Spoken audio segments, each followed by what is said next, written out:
We continue to share in Sichos HaRan, Sif Kuf Mem Tes, dealing with the Sipuri Maisios, 13th, last Maisa, the Zion Bettlers. We'll try to conclude this Maisa today, we hope.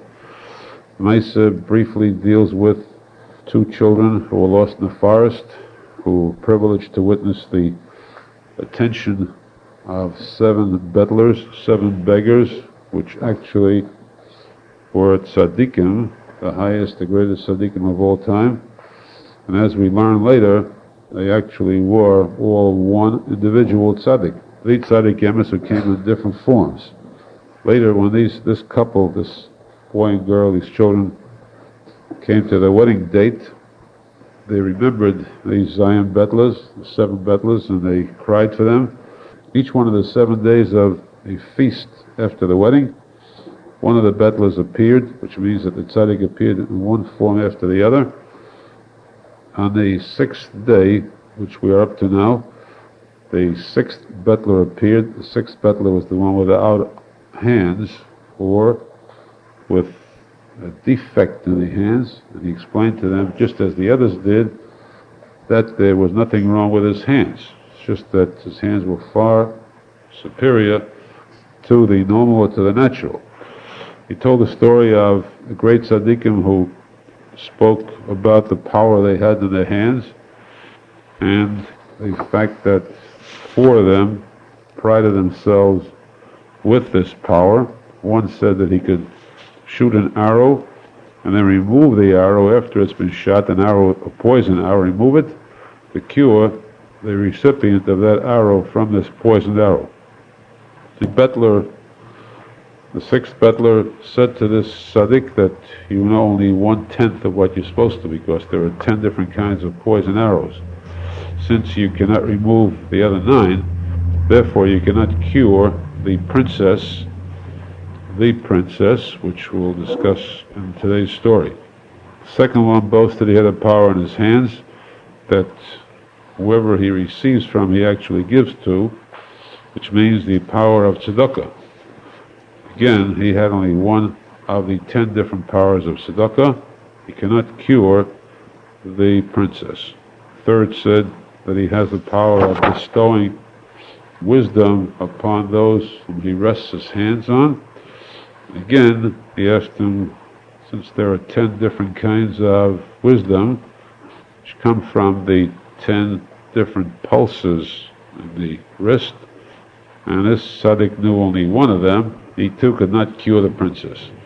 The 4th one said he has the power of stopping the wind, or to arrange the wind in a proper form to a degree, whatever degree he wants. And again, the reply of the bettler was that you know only one of the 10 different winds. The winds, of course, refer to the negina, the power of song, which comes from these wind instruments. Since you know only one of the 10 different kinds of negina, as for example the Sefer Tehillim is written, is composed according to the 10 different kinds of musical notes, since this tzaddik knows only one, he too cannot cure the princess. I asked the bettler, what can you do? He said, I can do whatever you cannot. In other words, all the 9 portions that are missing from that which you claimed you could do, plus the one that you could do, I know all of them. Therefore, I am the only one that can cure this princess. Now we come to the story of this princess who is to be cured by this 6th bettler. He told the story as follows. One time there was a king, cruel king, who desired this princess. He desired her very much. He strove very hard to take her captive, until finally he succeeded. He captured her, took her, and subdued her. He kept her captive in his lair. One day, this evil king had a dream in which he dreamt that this princess rose up and killed him. A very frightening nightmare. He woke up, and he took this dream seriously. He called all the interpreters to interpret this dream, and each one interpreted simply, as simple as it was. The dream will come true, and that the princess will kill him. The king could find no peace of mind. He could not find a solution to this problem. What should he now do to her? If he should kill her, he felt very badly about that. He wanted her so much, how can he feel right in killing her? Should he send her away, this would hurt him even more, because after all he went through to get her, now someone else will be able to take her captive, will own her. But this bothered him even still more. And secondly, if he does send her away, and she does come to a different person, a different king or a different master, then surely the dream will come true, because she will want to take revenge. She'll surely come back to kill him. Should he keep her with him, not to kill her, not to send her away? He was afraid that at any moment she may fulfill that dream and kill him. So the king did not know what to do, and while thinking about this, as the moments passed by, because of this trepidation, this worry and fear, he began to decrease the amount of ahava, affection, that he had for this princess. He lost his affection from her bit by bit because of this dream. And of course, in return, she too began to dislike him also, bit by bit, until she began to detest him. And so finally she fled. She escaped. The king sent his soldiers after her to search for her. They came back and reported that she was now at the fortress made of water, a fortress purely consisting of water. Because this the Butler told, there is a fortress made of water, and this fortress, there are 10 walls, 10 separate walls, one inside the other, one past the other. All these are walls of water, and the ground on which one goes through these walls into the Tilla fortress also are made of water. Within these walls, within these boundaries, there are trees, fruit, ones of extraordinary beauty. All of them consist of water. The beauty of this fortress, the remarkable sight, is impossible to describe, because certainly it's something that's very novel, very unusual, since the entire thing consists of only water. To go into this fortress, to enter into it, these walls, is a physical impossibility, because a person would surely drown. The princess fled till she came to this fortress, and she began to circle this fortress looking for a way in. The soldiers reported to the king that she was walking around this fortress. The king went himself, took his army to recapture her. She saw the king coming after her. She decided that she would flee within this fortress, because if it meant that she would drown, she preferred drowning, rather than to have this king, this detestable creature, to recapture her. And so she felt too that perhaps by some miracle or whatever, she might be saved by entering this fortress of water. When the king saw that she was fleeing into this fortress of water, there was no way that he could run after her, capture her, so he ordered his men to shoot her. If she dies, let her die. So his soldiers shot at her with arrows, and the arrows reached their mark. All 10 different types of arrows that were smeared with the 10 different types of poison, entered, penetrated her, found their mark, and she fled, wounded, so seriously wounded, into this fortress. She went through, past the gates of these 10 different walls, because in the walls of water there are gates too, also made of water. She passed through this, entered into the last one, into the fortress of water itself, to the very interior, and there she fell unconscious. This bettler, sixth bettler, said, and I am occupying myself working on her cure. I am presently curing her. We'll come back to this in a moment. Let's first see a little, first try to understand a little about what is meant by the terms that are used here. First, when we speak about the king, this evil king who desired this princess of beauty. Who is the evil king? This naturally refers to the Satan. The Satan, the Yetzer Hara, who is the ruler. In Torah we find that the Satan is called Melech Zoken Aksil, a fool, an old fool, but a king, one who rules over those who are his subordinates. When a Yetzer Hara overtakes a person, he overpowers a person, he actually rules that person. His command is carried out. The person falls victim to the temptations, to the wiles of this Yetzer Hara, and he obeys like a slave. So therefore he is called a king. The princess of beauty is the Jewish neshama, the soul of every Jew. This is to be taken either individually or collectively.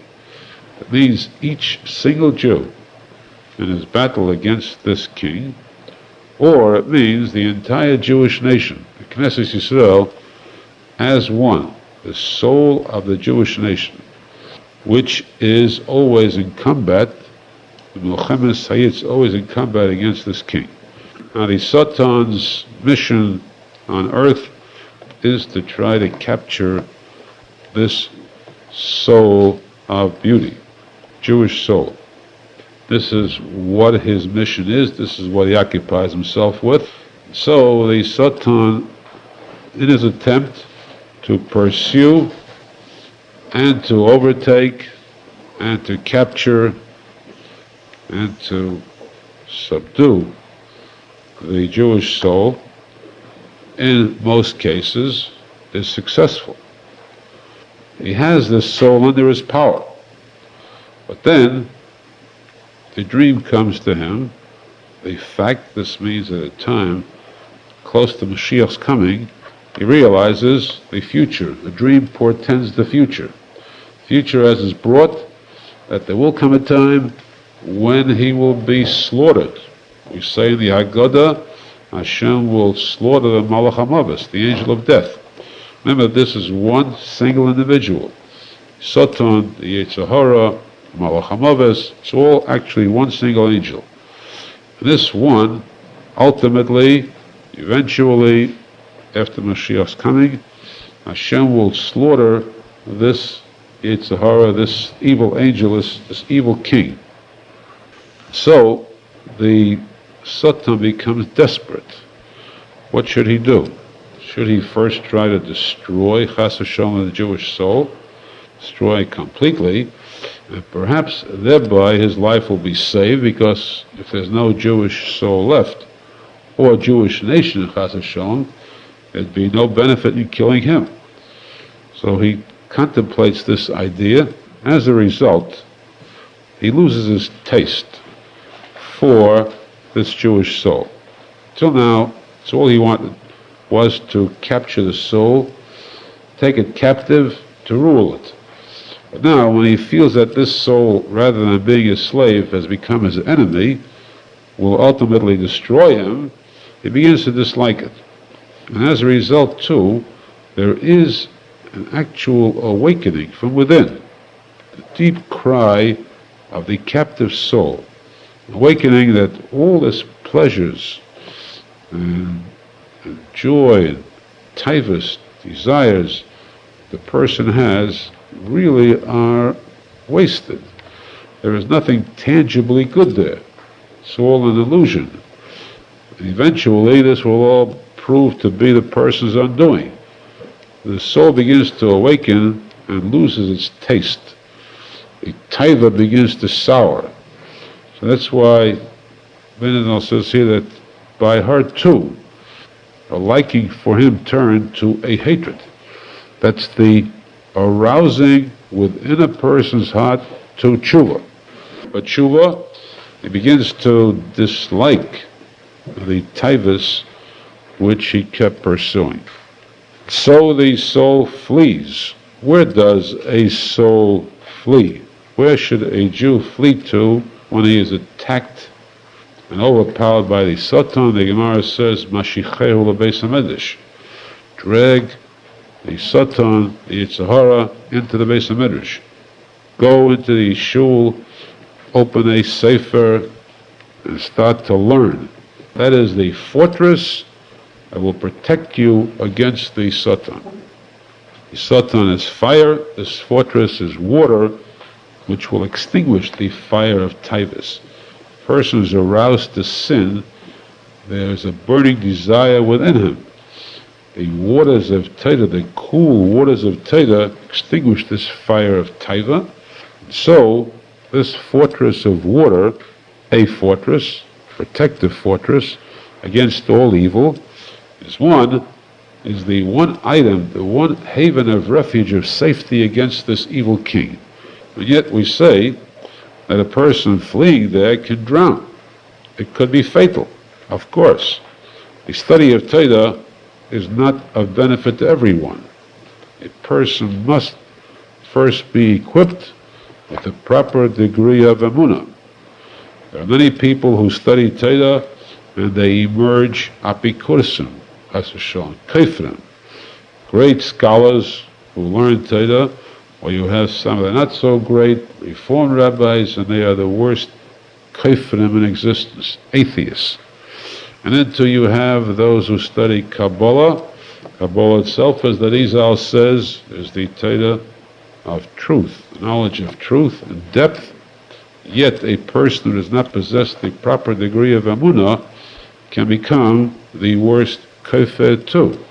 There are those who study the Zohar Kodesh, Rahman al-Islam, for their tamei, contaminated minds and mouths, who then voice statements against the Zohar Kodesh, against Kabbalah.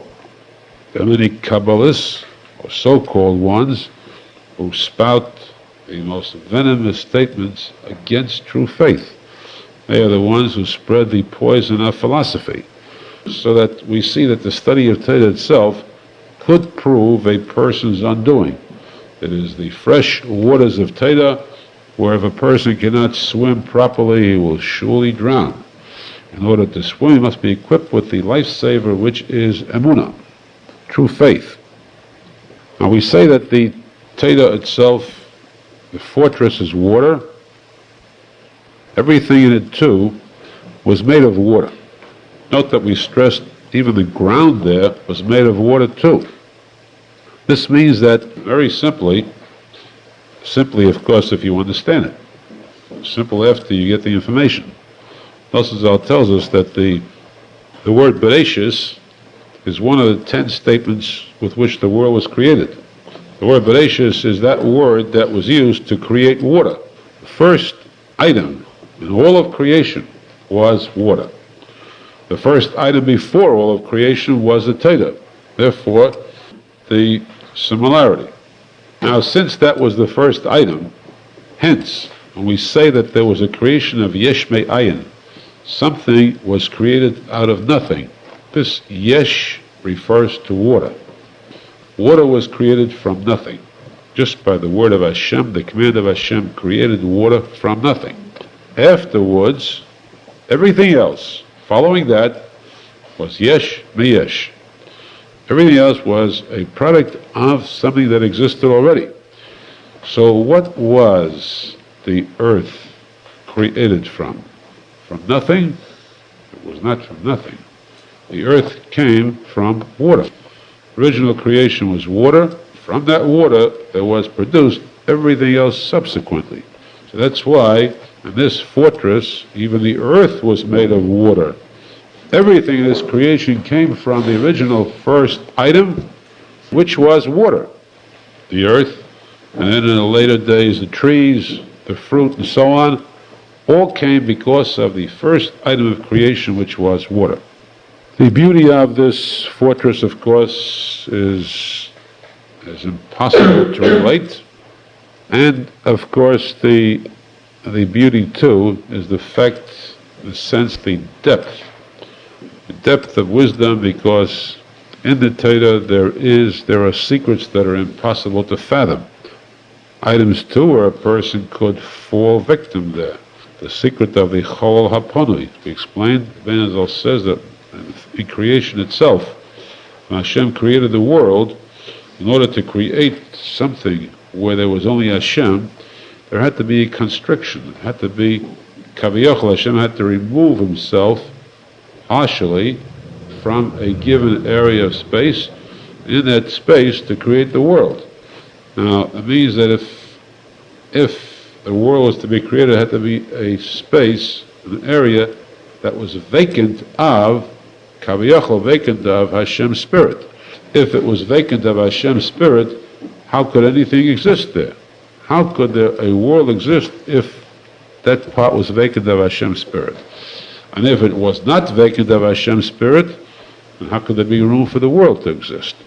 This is the question of the Chol HaPoni. The Arizal says that this question is one that cannot be answered and that a person should not attempt to answer. It's an impossibility.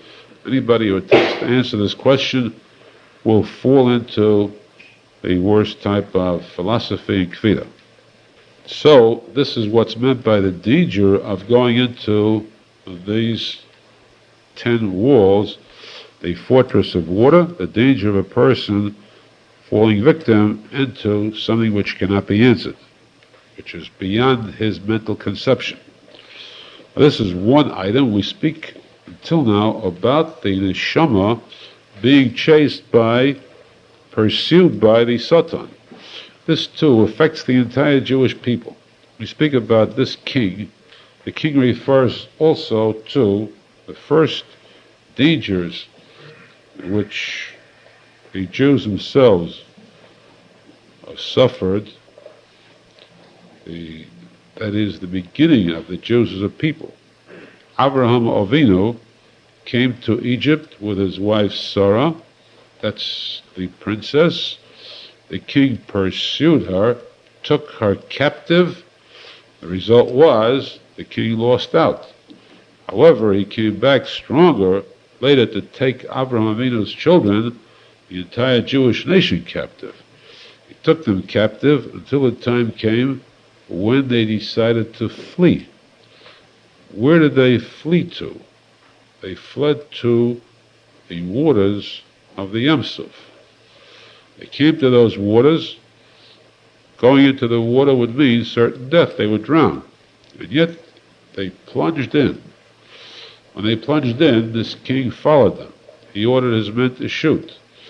In the Chumash we find that the Egyptian soldiers shot the arrows at the Jews. And of course, we know it says the Malach of Hashem acted as a buffer between the Egyptian soldiers and the Jews and received all these poisonous arrows. However, all, not exactly, some of this poison did penetrate through, reached some of the Jews, and therefore we find that they were poisoned. Some were poisoned because we see, Medrash, the Gemara says, that some of them were filled with a lack of faith. They said, we're going to drown, the same as the others. What's going to stop us from being wiped out?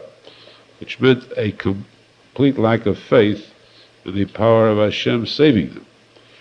This is where they were hurt, and this resulted later in these 10 arrows poisoned by Paro, the Egyptians, resulted in a lack of faith by the Jews. We find that in the desert, as we read in Pirkei Avos, Chumash, it says, Asora nisyonos nisu avesenu.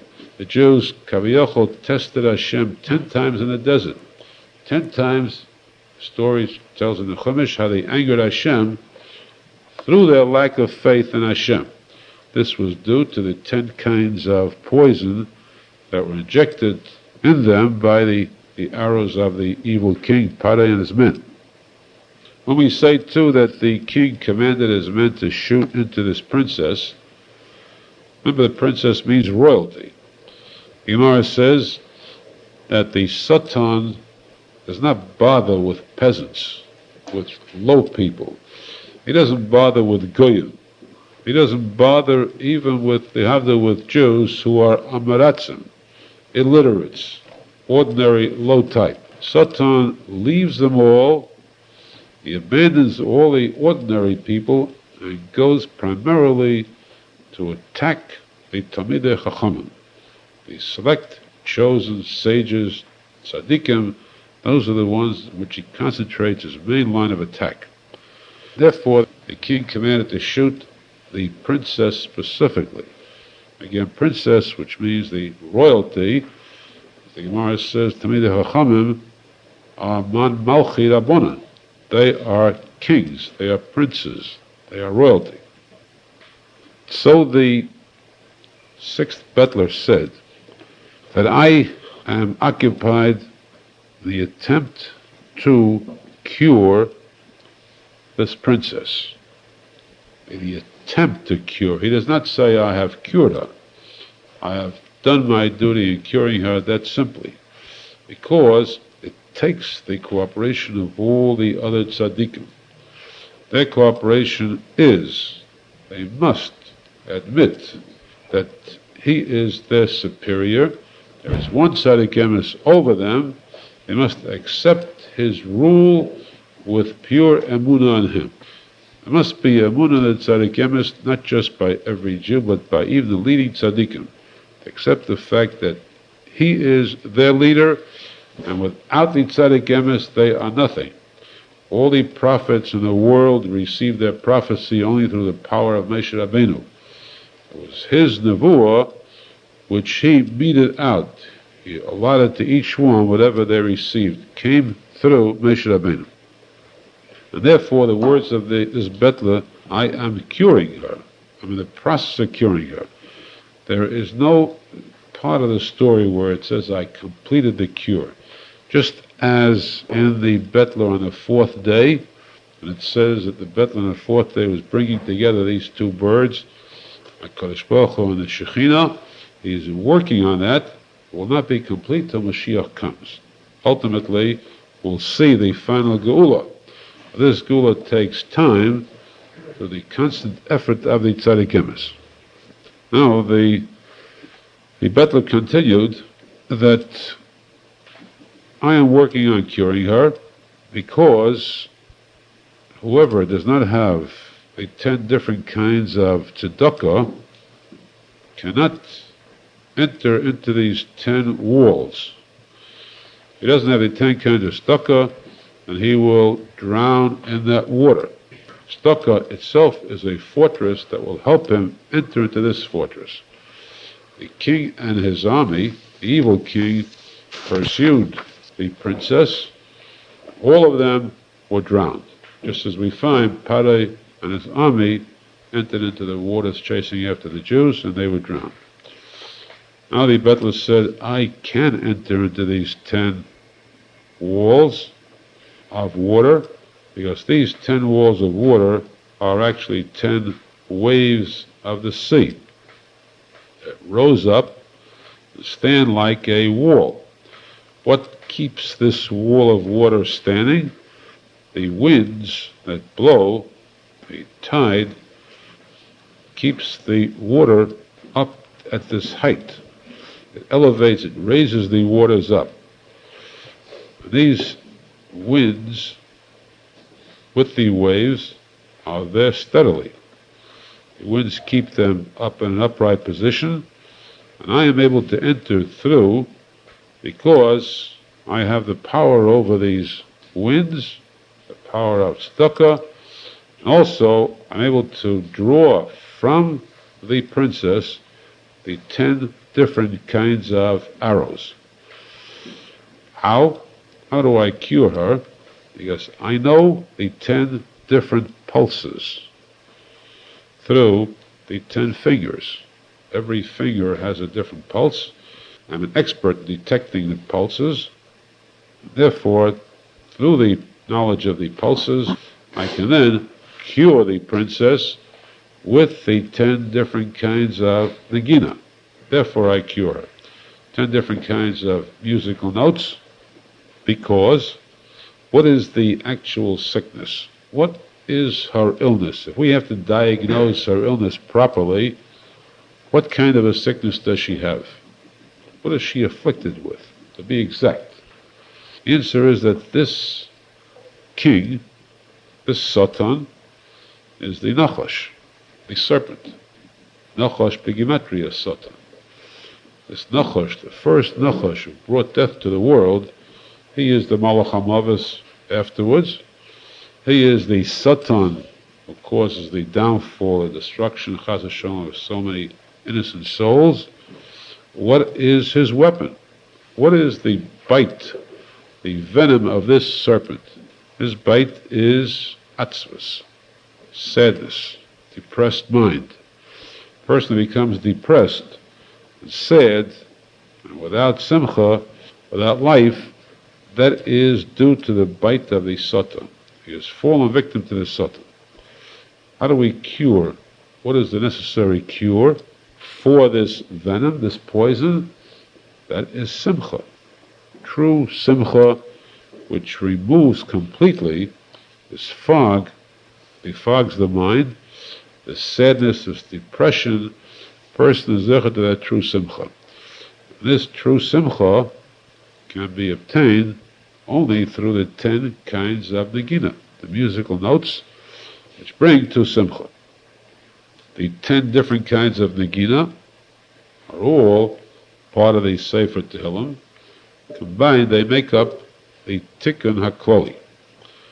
Now we know, Arizal mentions many times, that Chil Habris, Chas v'shalom, person who commits the sin of Chil Habris, should know that it is due to atzvus, due to sadness and depression of mind.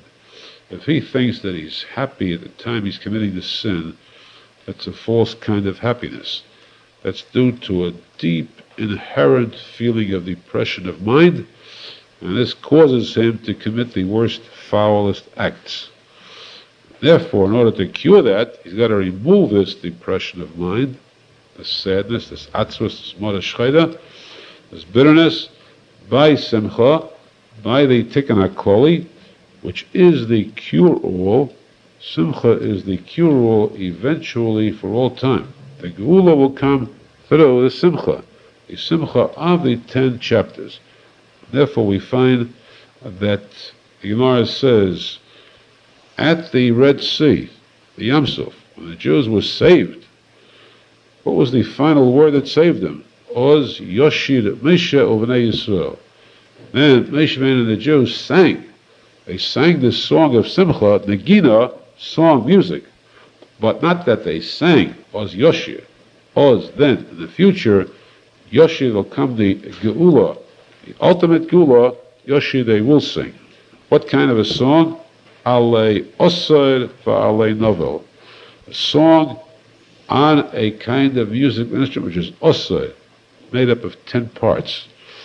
An instrument that's made up of 10 parts, which means the Shir Shel Osir Lavai, the song of the future, which is composed of Hashem's name, Yud Kei Vav Kei, letters Yud Kei Vav Kei, the Achorayim, Yud, that's Poshut 1, Yud Kei, that's 2 more is 3, Yud Kei Vav, 3 more is 6, Yud Kei Vav Kei, 4 more is 10. That's the total name of Hashem B'Acharayim, made up of these 10 components.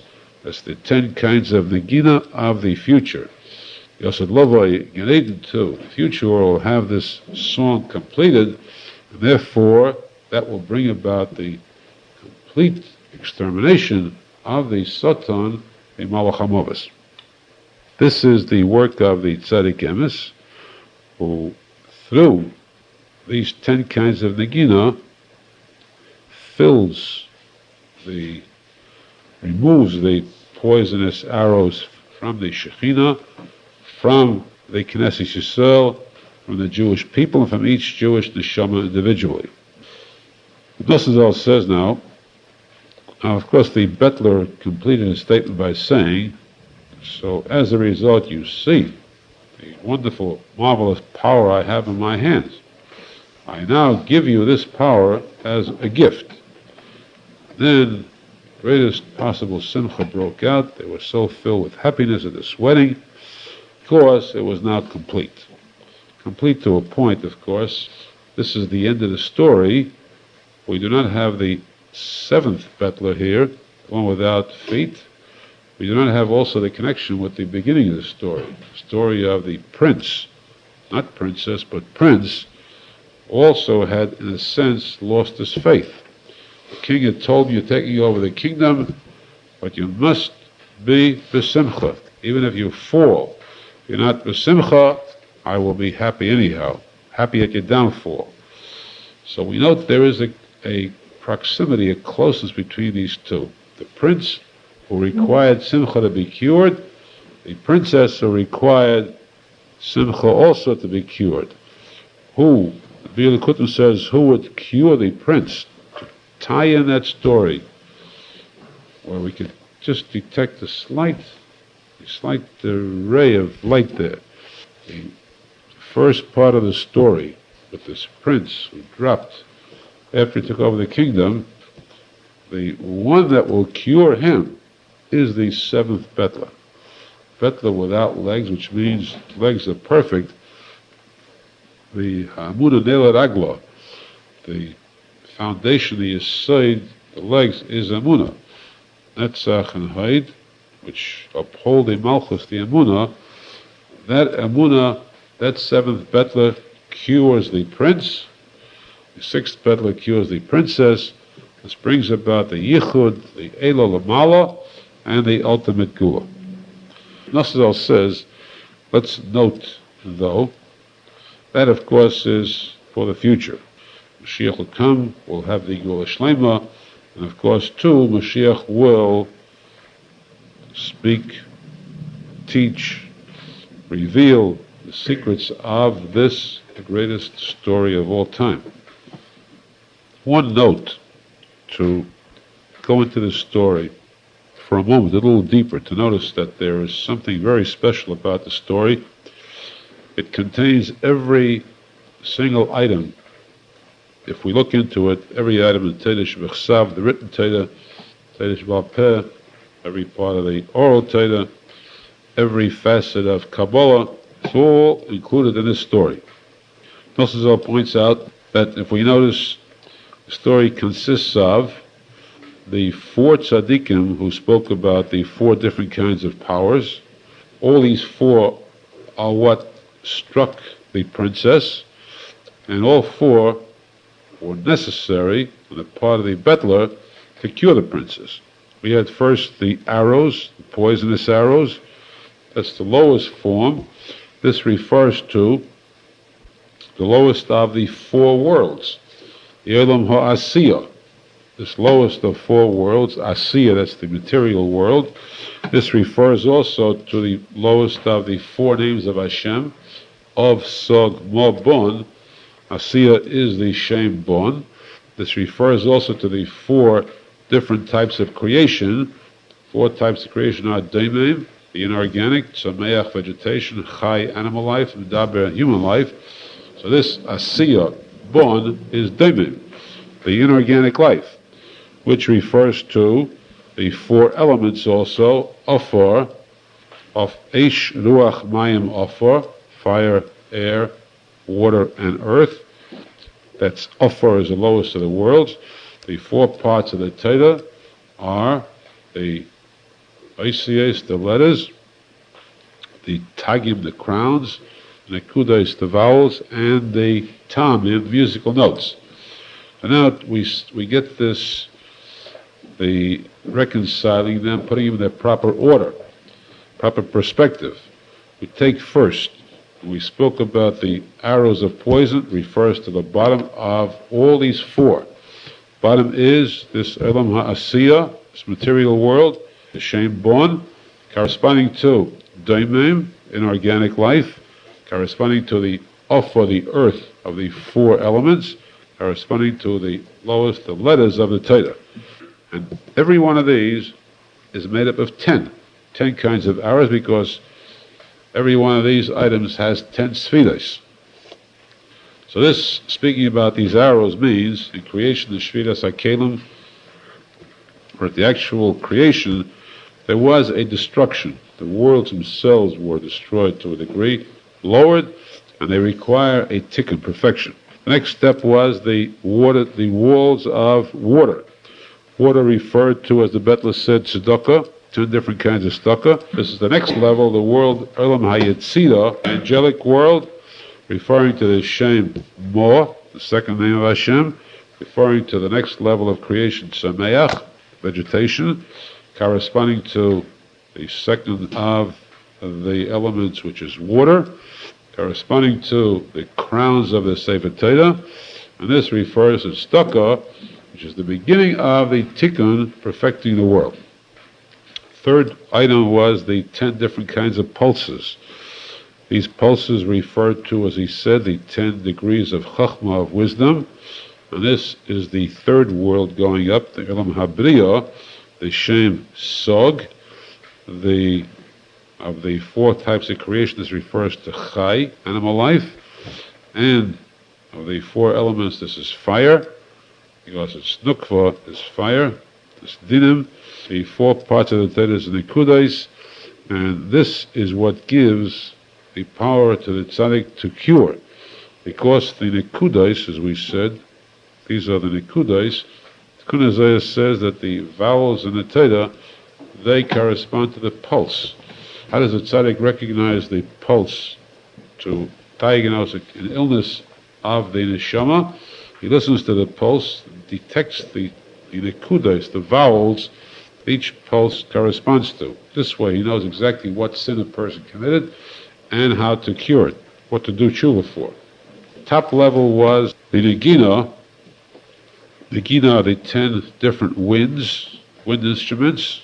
And this refers to the highest of the worlds, Elam HaAtzilus, the highest name of Hashem, Shem Ayin Beis, the highest creation, Medaber, human, the 4 elements, the wind, this is the 10 winds, and the 4 parts of the Torah, this is the Tamim. This refers to the end of the Tikkun, complete Tikkun. Having had the first 3, the Tzaddik Emes can then use the wisdom of the winds, which means the Negina, 10 kinds of Negina, which is the Tikkun HaKloli, which comes from, as we see now, the Elam HaAtzilus. I got the Tikkun HaKloli from the Elam HaAtzilus, the highest of the worlds, from the Shemayim Beis. To ascend that high, it takes only the Tzaddik Emes to be able to achieve that. In all generations, till that was achieved, till it was discovered, finally by the Arizal, to reveal these 10 Tamim, 10 kinds of Negina, which is the Tikkun HaKloli, and which will definitely bring about the final Geula, because this will cure, this is curing the princess, the Knesset Yisrael, the Shekhinah, the Shechinah Begalusa, to bring the Shekhinah back out of Golus into its final redemption, back to Eretz Yisrael. We should be zecher to attempt to understand, to learn, to study the words of the Arizal with that basic requirement of Emunah. Emunah in every single word of the Torah and every facet of the Torah. Emunah in the Tzaddik Emes, a true iskashus to the Tzaddik Emes. Emunah in Hashem. That Sichos, Tavoy Tashuri Meresh Emunah. That Sichos we will be zecher to see with our eyes the completion of the task of the Tzaddik Emes, when ultimately there'll be the final cure. The Shekhinah will return triumphantly with the Jews, with its children, to Eretz Yisrael, there to rebuild its home, the home of the Shekhinah, the Beis HaMikdash, becoming a Mashiach, the kingdom of Heda, Amen.